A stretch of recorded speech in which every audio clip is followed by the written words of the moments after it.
బాధలో పడుకుంటే ఆయన నిన్ను ఎరగను అనుకున్నావా? నిన్ను పట్టించుకోడు అనుకుంటున్నావా? అలాంటోడు కాదండి నా యేసయ్య.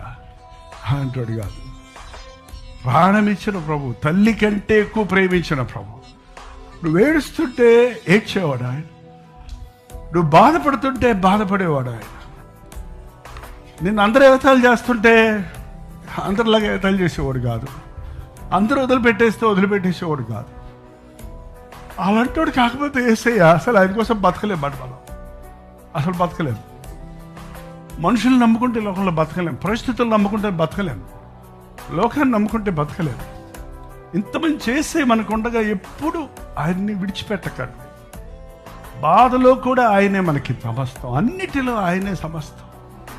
నిద్రపోతున్నాడికి దేవుడు దూతను పంపించి నిద్ర లేపి, నా బిడ్డ ఆకలితో ఉన్నాడు, నా బిడ్డ నిరుత్సాహంతో ఉన్నాడు, నా సేవకుడు బాధలో ఉన్నాడు అని తట్టి లేపి, దూత వచ్చి అతన్ని ముట్టి, కొట్టి కాదు